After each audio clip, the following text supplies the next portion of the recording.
All right, happy Friday. It is Friday the 13th, actually, September 13th, 2024. I'm Dr. Jesse Roberts. This is Join or Die, and Kamala Harris actually sat down tonight and did an interview. Yeah, that happened. And it was as disastrous as you thought it would be. It was she spoke with Brian Taff of Philadelphia's Action News 6, an ABC station. And I caught some of the clips in the comments, and I didn't watch the entire thing. But what does she have to offer in any way, shape, or form? Please, if you are a supporter of hers, tell me what is it that she actually intends to do. Because I mean, I know that the majority of the voting base doesn't really care whether she has a plan to do anything or not. That's not why they are voting for her. But there's this thing about her I do not understand, that they keep pressing her for policy positions and she doesn't say anything. And she does this thing where she tries to sound very articulate, where she'll talk in circles and not actually say anything. It's very weird. It's very off-putting. It's very annoying. So we have that going on. We have she wants to do another debate. Big shocker there, considering that the network basically was her backup that whole time, and now the media is saying she won, and she's smug about it, and she's putting it up on her X account for her campaign, saying this is a campaign ad, and it's the entire 2-hour video of the debate. So we have that. I wanted to touch on that briefly. You got China, Russia, furthermore coming back together. A few other stories. It is Friday night, so I didn't record last night. We have it's kids are back in school, so it means everybody's sick season, and it's been kind of a nightmare the last few days. So I didn't do it last night, and I did do last night was sit and watch the Bills destroy the Dolphins, and I watched Tua Tagovailoa, the quarterback for the Miami Dolphins, take his 4th major concussion that I've seen him have on live television, and it's very concerning to me. So, yeah, I wonder what the deal is with, the concussion thing freaks me out, because playing sports, I was a hockey player my whole life. I had my fair share of concussions. It's like, oh man, it just freaks you out, like, with all these guys that have this long-term complications from head injuries. And like, I didn't play pro football. I can only imagine how, now when you're 25 years old, like he is, or 26, I'm sure you're like, oh, whatever, it's worth it. It's worth it now. But in 10 years, 15 years, it's not going to be worth it. Not for all the money in the world, for the life the hell you're going to be in. And that was a scary thing to watch. What are your thoughts on it, I guess? I don't know if you watch, I'm a football junkie, NFL and college. And he gets it all. He hits his head and he gets the fencing thing going on. It's freaky. And, there's something about him where the way he always seems to go down is by slamming his head into the ground. And that last night was not cool to watch. If that guy doesn't retire, it's not my call to make, but I get it. Giving up your dream, giving up that money. I mean, a lot of the money in his contract's guaranteed for injury, but still, that has to be if the team doctors or, physicians say you can't play anymore. But it's like, giving up your dream, giving up the money, but you have a family, you have kids. I mean, I don't know. Freaks me out. All right, well, I'm Dr. Jesse Roberts, and if you could, give me a like, a subscribe, share, comment, whatever. Sorry about my dark room here. I'm trying to screw around with lighting a little bit. These overhead lights are awful, so I'm trying to play around with lighting. I've been taking some courses on videos and content creation and all sorts of stuff. And I'm going to get rid of this crappy webcam someday and get something better. Okay, so tonight, I shared some clips on my X account. If you want to follow me there, it's Join or Die News, capital J, capital D, capital N. These are the two of the clips I'm going to play. I did read some articles about it too. So Harris sat down with this ABC news anchor, I think it's a news anchor, to basically interview her in the aftermath of her dominating victory in the debate. Which, of course, now she wants to do another one, but here's some snippets, and it's the typical Kamala Harris thing where she tells you nothing and tries to sound intelligent while doing it.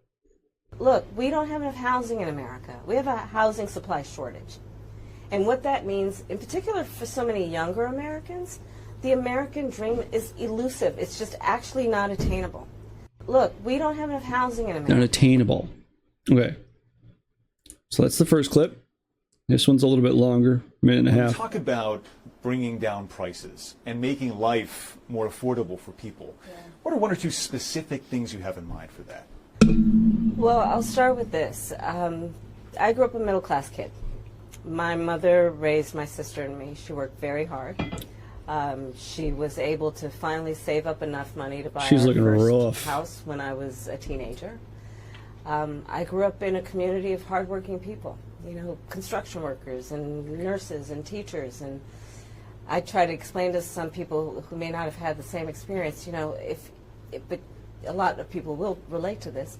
You know, I grew up in a neighborhood of folks who were very proud of their lawn, you know, and I was raised to believe and to know that all people deserve dignity, and that we as Americans have a beautiful character. You know, we have ambitions and aspirations and dreams, but not everyone necessarily has access to the resources that can help them fuel those dreams and ambitions. So when I talk about building an opportunity economy, it is very much with the mind of investing in the ambitions. What is she even talking about? The incredible work ethic of the American people and creating opportunity for people, for okay, example, so this started out with this question. When we talk about bringing down prices and making life more affordable for people, what are one or two specific things you have in mind for that? Okay, so he asks her, what are some specific things you're going to do to bring prices down? And she goes on this rambling thing where she talks about she grew up a middle-class kid and people had pride in their lawns, and then talked about giving people equal access to the economy. I don't understand what does that have to do with anything? What does that have to do with the question he asked? What are you going to do to bring prices down? You've been saying this forever. Okay, go. Boom. There you go. I know she's a Democrat, so her ideas for bringing down the prices is going to be something completely stupid, like we're going to make the rich pay their fair share, and then we're going to fix prices. You know, that's going to destroy the economy. But Democrats don't know anything about economics, anyways. Who cares? But the least you could do is just boom, boom. There you go. There's my plans. Instead, you go on this rambling. You know, that's the thing. They always talk about Trump rambling. Which he does ramble a lot. He did it really bad in that debate on against her on the 10th. But that was just it's rambling for the sake of rambling. She's nervous and she's trying to fill the silence and the awkwardness, or fill the time she has to talk with just nothing. She gives you nothing. And it's this thing, she'll just continually do this. But like, I'm trying to sound very intelligent and articulate, and I could talk in circles about this for all day and give you absolutely nothing. I don't like this candidate offers nothing. There's nothing there. There's no redeemable qualities to her as a presidential candidate at all. This thing, the opportunity economy, what even is that? Please, tell me what the opportunity economy is. Every time I get in the car and I drive my kids to school and I turn on the sports radio, I hear this stupid ad several times from her campaign talking about an opportunity economy. What is an opportunity economy? Like, you should probably define it, because people don't know what it means. So when you say that, it means nothing. I'm sure people hear that and like, oh, yeah, we need an opportunity economy. Do you want me to give you your solutions to all your problems? Cut back regulations. Stop freaking inflating our currency. Maybe give us a true free market. There you go. Get the F out of all of our business. There you go. You fixed it. Problem solved. It's just unbelievable to me how dumb people are that they're going to support her. So this is another article I read about this from Breitbart. So it turned into a word sale disaster. She said, and mind you, whose administration is she a part of? Whose administration is this? It's the Biden Harris administration. And she said that the Biden administration's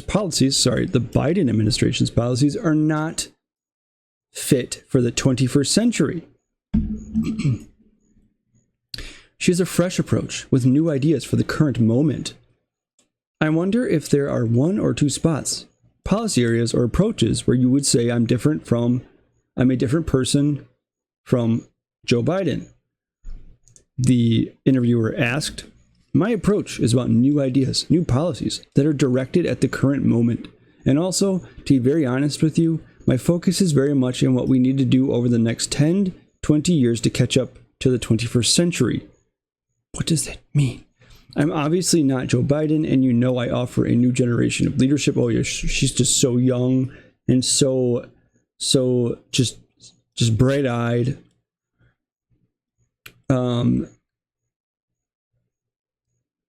Providing examples that the Biden-Harris administration failed to achieve, such as helping citizens achieve the American dream.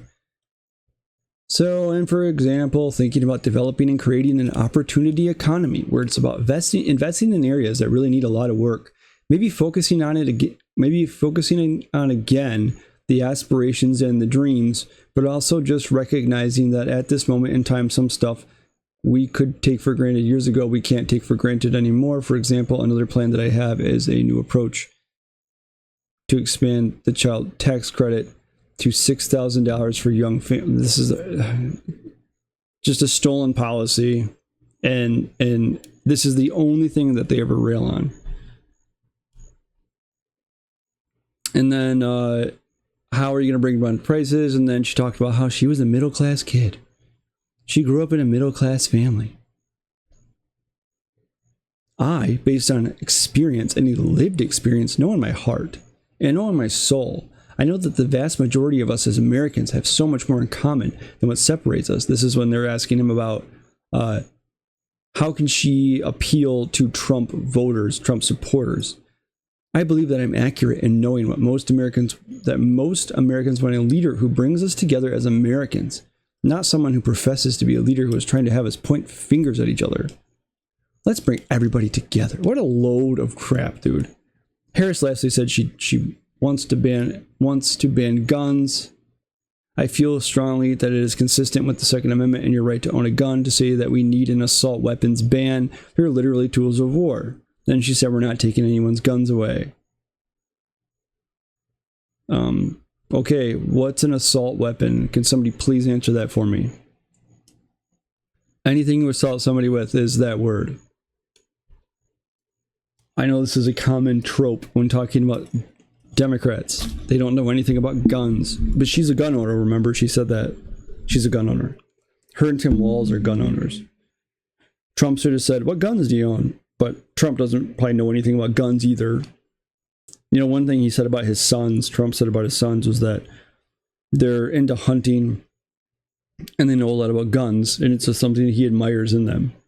So it's like, it's not like he could really ask it. He should have said, hey guys, give me some guns, some common gun models other than AR-15s, and I'll study up on this, and then I'll ask her, so that way I'll know what she's talking about. I'll know if she's lying or not. But the moderators at the network wouldn't know if she's lying. He wouldn't know if she was lying. She wouldn't know if she's lying. But it would have been funny if he actually had knowledge of it and was like, oh, tell me, what guns do you own? And she had to go, shotgun, AR-15. Those are the two guns I know. Pistol, cannon, rifle. So I keep hearing this thing about the opportunity economy. And it sounds a whole lot like typical Democrat talking points. The same Democrat talking points they've been railing at for the last 100 years. It's just the same thing. We're going to invest money in other parts of the economy that haven't gotten proper investment, and that's going to fix everything. And we're going to give everybody equal opportunity. And we're going to give it's blah, blah, blah. It's just a roundabout, typical. It's just a roundabout, typical talking points from a Democratic candidate. This is what they've been doing to people for generations. Literally. Talk about,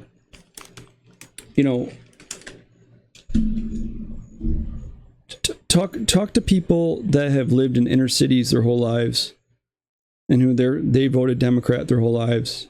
Their families voted Democrat their whole lives. Their grandparents did. Ask them what they've gotten out of it. Nothing. And they continue to vote this way. It's because they get this type of thing. They get this type of promise. This type of talking point. This typical way of pretending like they know how to fix the economy by just spending a bunch of government money. That's the answer to everything for most Democrat politicians. More money. Why does school suck? They need more money. Why does healthcare suck? It needs more money. Why do we need, why does this industry suck? It just needs more money. It needs more money. It needs more money. It's like, no, that's not the answer to anything. There seems like there's very little competition in this country anymore when it comes to any market, any industry. It's an oligopoly, so large corporations, it's like only a handful of corporations in any industry control most of it. I don't know why my microphone keeps blowing up. I'm sorry. I have it, it's supposed to go to a maximum, and it's like keeps, if you're getting feedback, I'm trying to screw around with it. But so, this oligopoly that we live under, they control, it's a very few, like only a handful of corporations in any industry control almost all of the business industry. It's so weird. Every time I say industry, my mic goes beep. Try to turn it down a little bit. Maybe that'll help. So you're talking, it's just a handful. It's next to impossible to compete if you're just a small business owner. It's really hard. And unless you're doing things like maybe marketing or things like that, it's just, when you're talking about industry, there's not a whole lot of opportunity there. And when you say things like an opportunity economy, I'm just going to dump more money. No, that means subsidies. That means government spending. That means more regulation. I can promise you, we don't need more regulation at all. We are so overregulated, it's disgusting. That's the thing. It's funny watching her talk about. We have a housing shortage. The American dream is dead because people can't own homes. Listen, there's more to the American dream than just home ownership. The American dream is life, liberty, the pursuit of happiness. It's not just home ownership. Now, listen, I know the technical origin of that terminology is life, liberty, the pursuit of property, right? But the pursuit of happiness is not an end goal, okay? what is the pursuit of happiness? The pursuit of happiness is contentment. Contentment is being happy along the way without reaching the end goal. And it's really hard to do if you're just not going to be successful and really in any way. It's hard to do when you're constantly stressed out about how you're going to feed your family, how you're going to pay your bills. You never get to go enjoy your life. You never get a day off. You never get a vacation, right? Those are part of the pursuit of happiness. Those are part of what makes people content in life. They have a family. That's part of it. Usually, you have a close-knit friend group or family members that you help get meaning from. You have, these are just a few of the things that are going to make you more content. You should never pursue happiness generally. Like, happiness should not be an end goal. Contentment should be. And this idea, the American dream, is just a home. You buy a home, that's it. You're happy. No, that's not just the American dream. The American dream is having opportunity through liberty, opportunity through a free market, opportunity through the free expression of ideas, the opportunity. That's what it's about.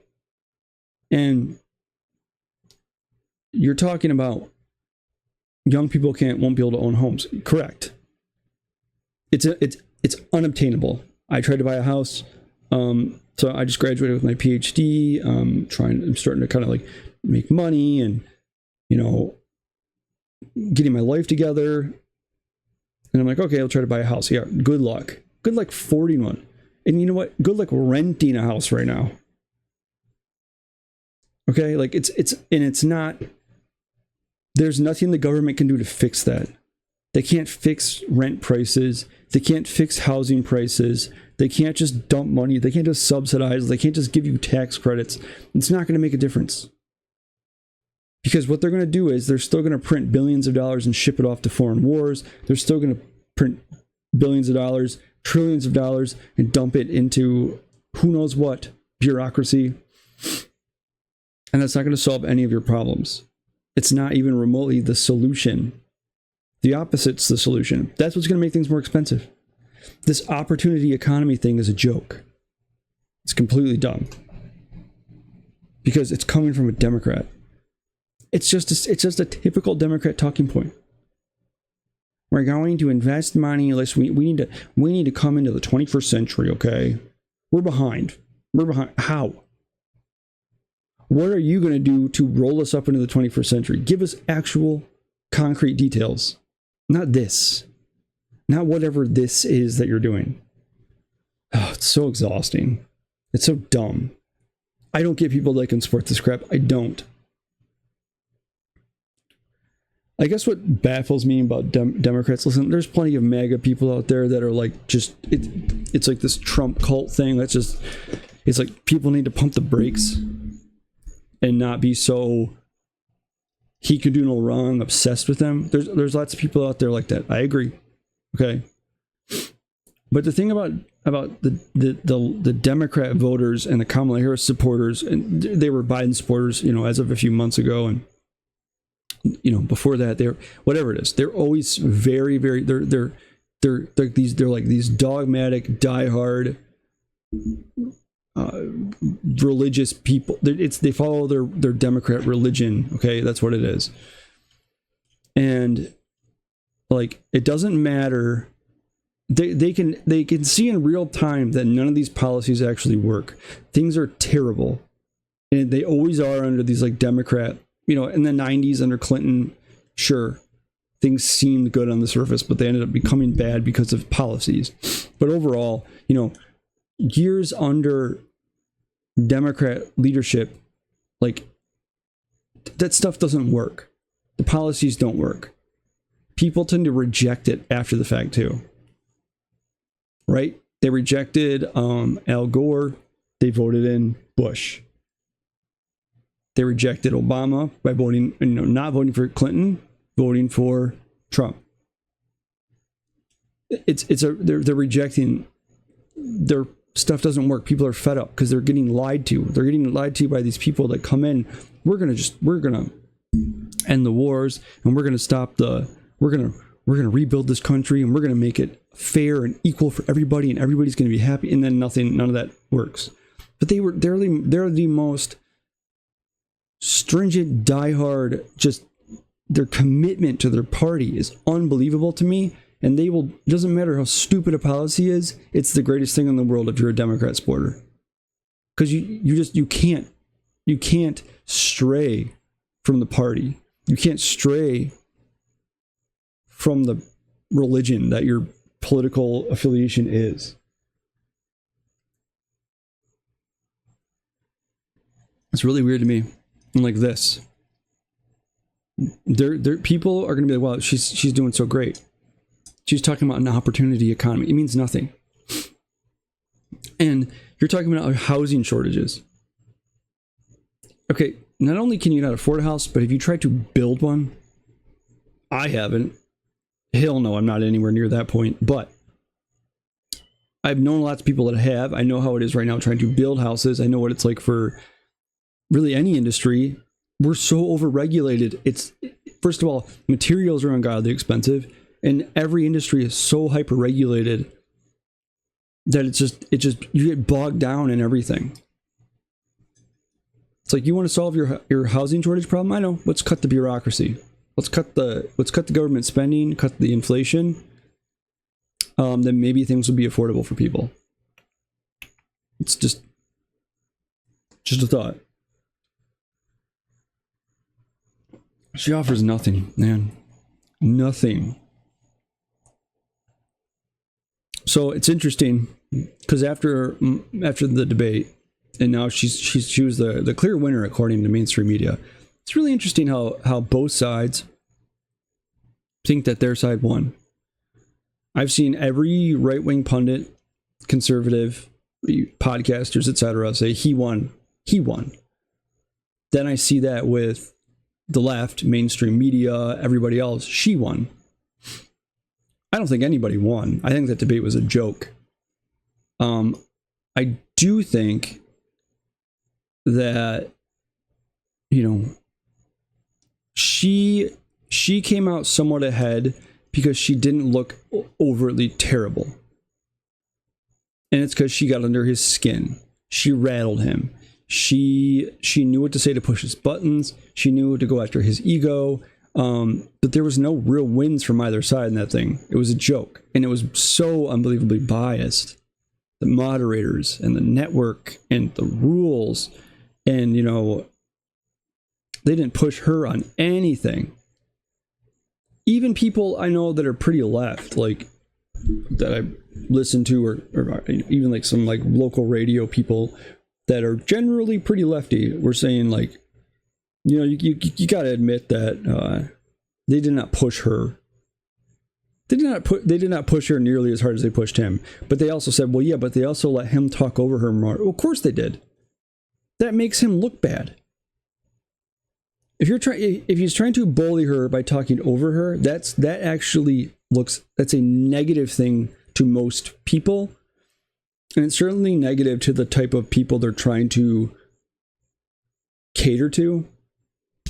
Oh, it's a man just trying to domineer this, to talk over this woman. And like, of course they should let him interject and interrupt, because that looks bad on him. It's not going to help her. And the 2016 debate magic of Trump is gone. The 2016 magic of Trump is gone. This campaign sucks. It really does. I'm completely... He's older.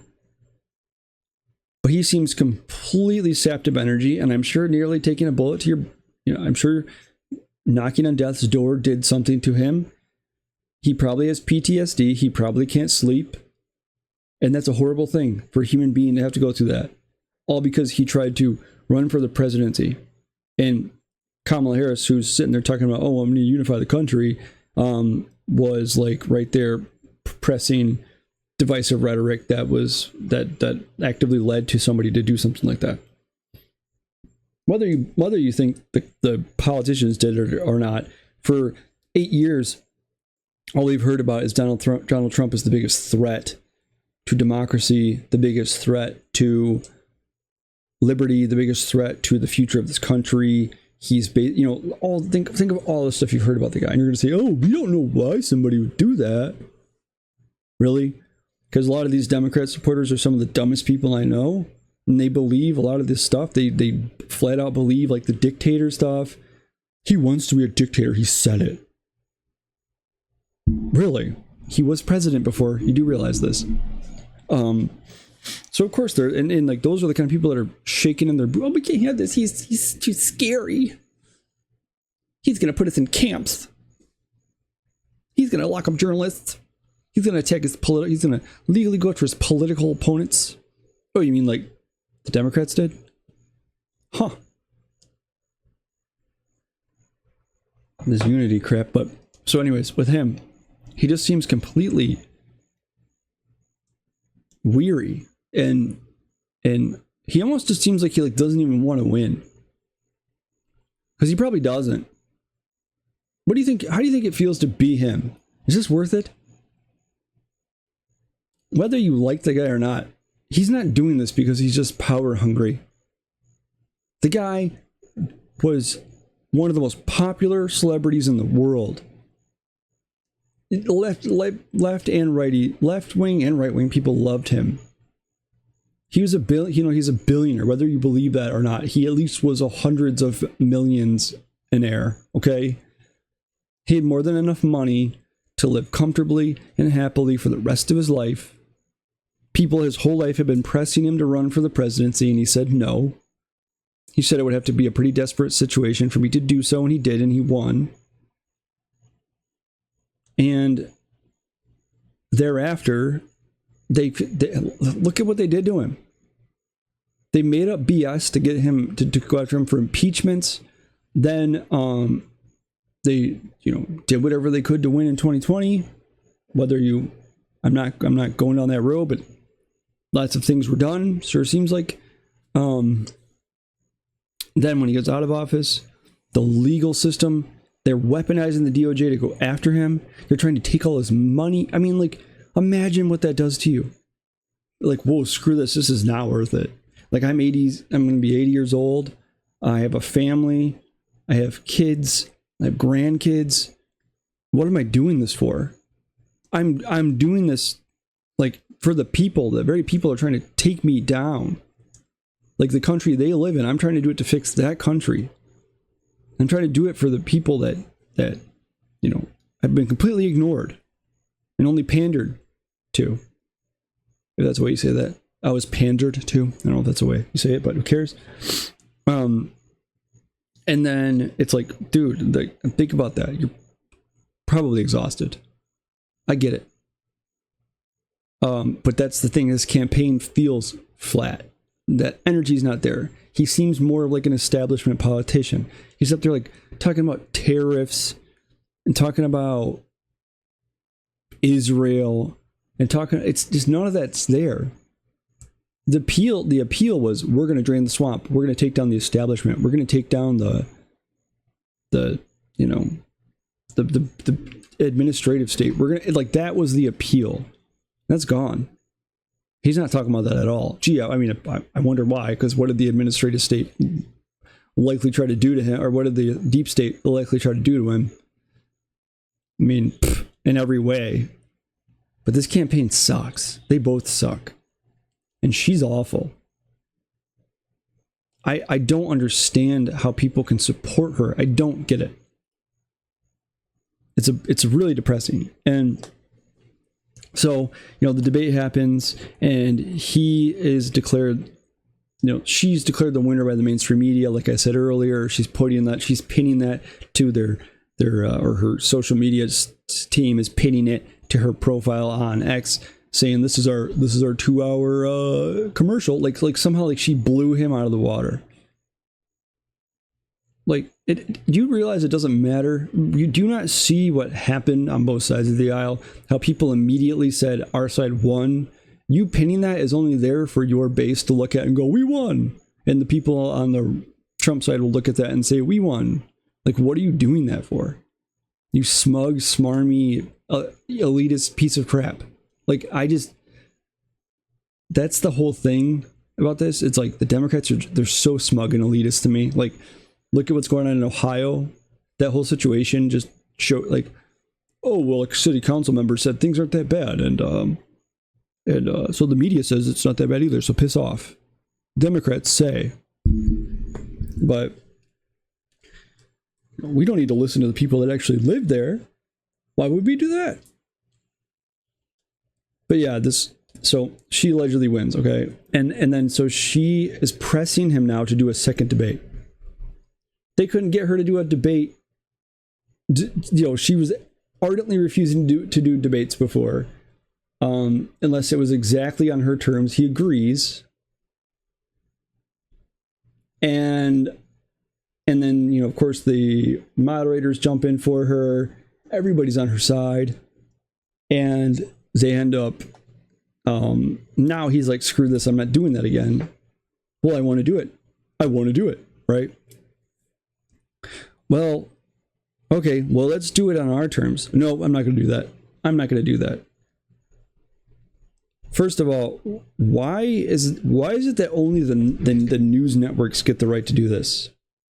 Why is it that presidential candidates, mainly Democrat candidates, will only go and do crap at the mainstream media? Oh, I know, because they hold their hand the whole time. How many podcasts has Harris gone on? 0. How many has Trump and Vance gone on? More than I can even probably pay attention to. Democrats are not going to do the podcast thing, and that's what's big right now. That's what's going to be big forever. The networks are dying, okay? Sure, they get to set the narrative to a degree, like they get the first dibs and then everybody has to counteract it, but nobody believes them. Nobody actually goes to them for news that I know. I mean, of course, like some people do, but most of the people in my life don't. Even like most of the liberals in my life don't. So what are you going to do in perpetuity? They're going to have to do this only with the networks forever? It's completely ridiculous. Why can we not have a debate done on just on Twitter? Like, why not? Why not just pick a moderator? Why not have Joe Rogan be a moderator or something, or Tim Pool? Or yeah, I mean, I know that Tim Pool is maybe like, well, he's a conservative, even though he's not really, but it's just funny they label him as such. But or just pick anybody, okay? Pick somebody that may truly be neutral and throw them up there. They would never do that. It's like this whole thing with the networks is a joke. That the only people on earth that can be graced with the presence of these deistic presidential candidates are the cutting edge names in news, the firm rock of democracy. Get over yourself. You guys have completely destroyed your reputation, and you're a joke. And I 100% of the stuff you say, I assume it's a lie, not fake, a lie. Not you're wrong. Not oops, I screwed this up. Nope, it's just you're flat out lying or stretching the truth. It's pretty fascinating because we know now that everything is geared toward her campaign. Trump is just getting largely just negative press, and that's coming from big tech and media. So I have this from Breitbart. Robots for Kamala. Study reveals leftist political bias in 24 popular AI chatbots. Okay, so of course you got ChatGPT, Gemini,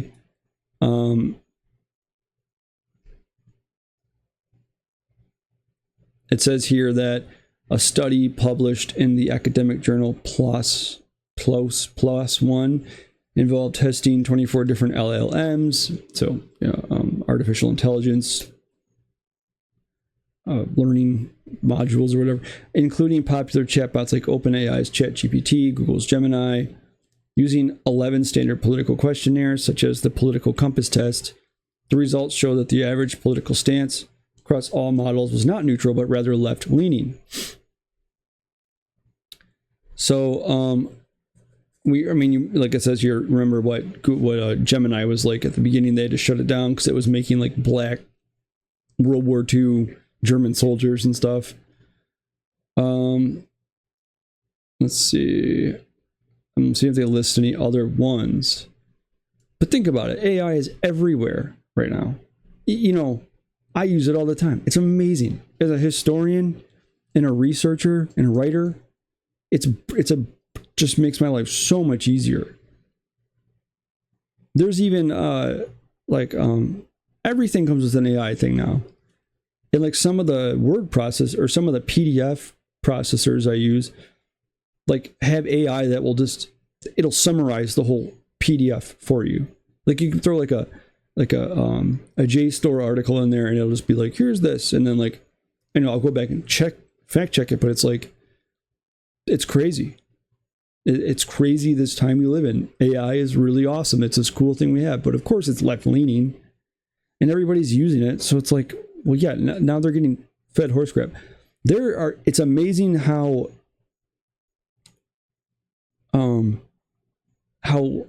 either they will support the left or just flat out refuse to talk about politics.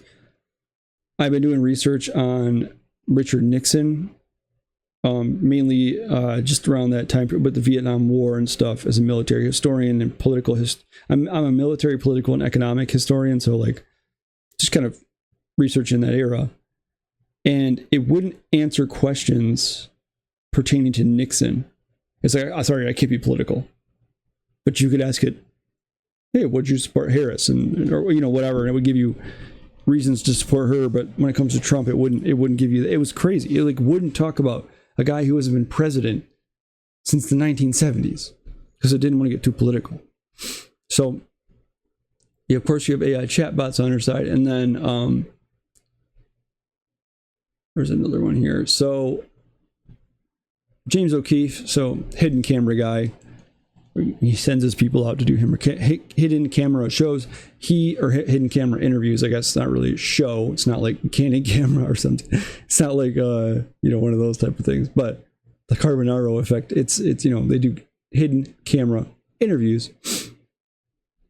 James O'Keefe. So Google exec says big tech, big companies are coordinating to help Kamala win, which we all knew this, but this is from September 10th.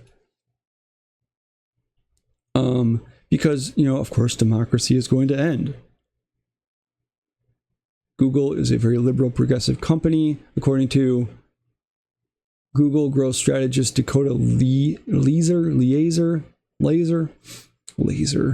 If they have a belief that one side will allow them to make more money at the very top, I don't think it's political. I think it's like economic. I think it's all about like the shares and the stock price. Okay, I'm sure this the like. Let's see. Let's check out what this clip here. I don't know how long this is, so just bear with me. Google was essentially promoting through its ads like rhetoric that was very like pro Kamala, and like it seemed to link out to like legitimate like news publication sites. So it like seemed like it was an ad from PBS, but it was really an ad for the Kamala campaign or whatever. Meet Dakota Laser, growth strategist and ad salesman at Google. Dakota Laser goes on to say they're, quote, reorienting the search engine to favor Kamala Harris. But it's like you go to Google, they're reorienting the search engine such that Kamala is more, favored. Facebook, I feel like, is promoting, content that is favorable towards her. A lot of the AI stuff that's sort of like proliferating right now, there you go. Is doing so in a way that's like generally favorable to her. Dakota Laser, growth strategist at Google, reveals that, quote, Google is a very progressive company, unquote. He admits that, quote, Google will allow a belief that one side will allow them to make more money. I mean, Google's a very liberal, progressive company. If they have a belief that one side will allow them to make more money, I don't think it's like at the very, very top, I don't think it's political. I think it's like economic. Oh, I think it's all imagine about that. like the share or the stock price. Imagine that. Why would they think that Democrats would be the side to allow them to make more money? Isn't that the whole platform? Aren't they going to go after the ultra wealthy? I'm not going to watch that whole thing. It's 9 minutes long. You can check it out though. It's O'Keefe Media Group, I think. Let me pull that back up. Yep, O'Keefe Media Group. I'll link this story in the below the video, and you can check it out. So you have this person from Google, being like, hey, they're a liberal progressive company, and they're supporting Kamala Harris, but it's not really just because of their politics. It's because of it'll help them make more money. But all we hear is Harris saying they're going to go after corporations and make the rich pay their fair share, which will not do anything, by the way. Extreme, taxation on the ultra wealthy or whatever, or the people that make over $100 million a year or whatever, will do nothing to solve anything. The biggest, most bloated corporation on earth that has more money than God and spends more money than anybody is the government, the federal government of the United States of America. So you have AI, and you have Google and all this stuff pushing her to win, and you have the networks pushing her to win. It's like, what? It's so discouraging if you're just a normal person in the United States that our societal elites are basically our aristocracy is out there. They don't give a crap what you want. They don't give a crap about you. All that matters is what we want. We will do everything in our power to make sure that our puppet candidate wins. And that's what they're doing. But that doesn't shock me at all. It's like, we all knew it anyways. All right, so I wanted to briefly go over. Nope. So according to Fox News, by the way, this is just a recent thing I popped up. I pulled this up before the. Oh, where did that go? Oh no, I screwed it up. Let me see if I can get this back on. Here, let's see. Just bear with me 1 second here. I'm trying to. I don't screwed this up. There we go. I accidentally dragged the window out and it messed up my whole groove here. Okay, so this says Trump may or appears to leave door open for a second debate with Harris, maybe if I got in the right mood. Says he. So there, that may happen. I wanted to say, it's interesting if you want to see media bias, how blatant the media bias is. The other day, Biden was at some event and he put on a Trump hat, and I saw right-wing sources said Biden puts on Trump hat, left loses their mind. Then there's on this here says Biden briefly put on a Trump hat and MAGA world flipped its lid. It's just so unbelievable. The media is just so, that's the New York Times. The media is just so far up. The Democrat Party's freaking ass. It's amazing to me. It really is. Great. I have cats outside my door crying to be let in. All right, let me let them in. 1 sec. Bear with me. Come on, dude. Come on. Hurry. All right, come on. Come on. I'm letting my cat in here and he's all freaked out now. In or out? Yeah. Okay. Goodness gracious. All right, so I'm back. Yeah, amazing, Tobias. So I've been kind of talking about this for a little while now about, I shared several stories of China and Russia basically joining sides, becoming best buddies.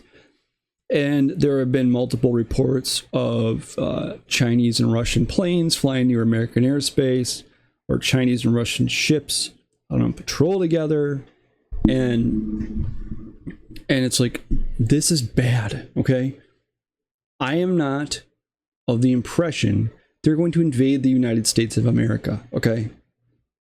But when two heavily armed people who are practically your enemies, especially Russia now. I mean, Russia was historically, but you know, it didn't have to escalate to this point. Join hands, and they're working together to take you down economically. They're working together to take you down in world influence, and they're being successful in this endeavor. Well, the United States has also not helped itself when it comes to global standing, because the United States has actively been, you know, shooting itself in the foot. Well, we've started it with the foot, and now our legs are probably riddled full of holes. But the United States, under the Biden's administration, has just done such an atrocious job in every endeavor, every way. This is the guy that was touted as this foreign policy expert, the guy that had more experience than anybody. You know, this was his thing. Even Obama said, "Don't underestimate Joe's ability to screw things up." But Biden always thought he was more smart. You know, thought he was smarter than he is. But you have pushed Russia and China into each other's arms, okay? And it's a growing thing. And according to Reuters from today, China and Russia shied west at security forum in Beijing. U.S.-China working level military talks continue after forum. So Chinese and Russian defense officials took swipes at the West at a military diplomacy forum in Beijing on Friday, with China courting the global South and Russia saying the United States was shifting military conflicts to the Asia Pacific. Chinese Defense Minister, oh my goodness, Chinese Defense Minister Dong Jun told the annual Jiangshan Forum that Beijing would enhance military ties with its neighbors and developing countries in particular. Major countries must take the lead in safeguarding global security, abandon a zero-sum mindset, and refrain from bullying the small and the weak. Yeah, that's definitely aimed at the United States of America. Communications between the U.S. and Chinese militaries have eased despite tensions over the South China Sea, Taiwan, and Washington's concerns at Beijing's close relationship with Russia, which is at war with Ukraine. Frictions were underscored by Germany's defense minister confirming that 2 German warships had sailed to the Taiwan Strait on Friday, the first such transit in 2 decades, and a move condemned by China. So you're pushing, like, there's no. At this point, we have to face it. China and Russia are they're hand in hand here, and so our one of our favorite neocons and somebody who just loves conflict and war, Victoria Nuland, was interviewed. She's retired now. And she was saying that there had been times. There was a time where Russia and Ukraine tried to come together, and trying to find the video here. Russia and Ukraine came together and tried to come to agreed to a ceasefire. And basically the US talked them down. She seemed pretty happy about that fact. This is also the person that was like trying to, another one of those regime change types, like Hillary Clinton. See if we can find the clip here. But we are pushing, what are we doing? What is the point of this? What is the point of this crap going on with Russia? Why not just let it end? Why not just let peace talks ensue and we can just move on with this whole thing? So many people have died in this war, it's unbelievable. And then you have Putin saying this here,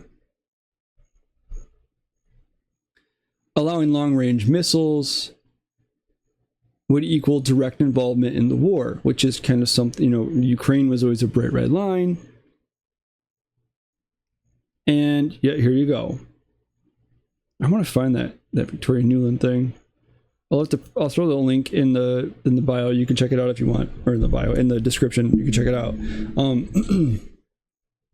So Putin said Ukraine would rely on U.S. and European allies for satellite targeting data and programming of the missiles flight paths.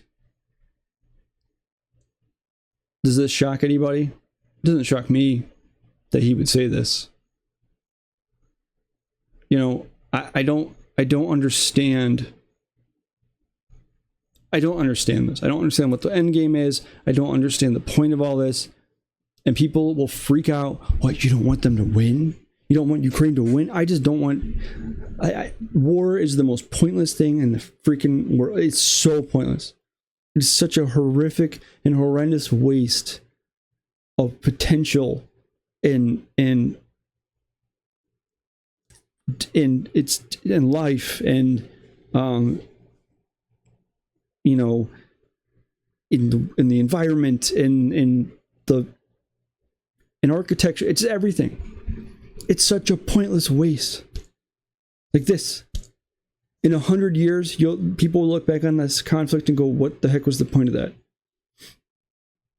World War I, 110 years ago, guys would be, a little bit more recent than that, 108 years ago or something. You would have two guys.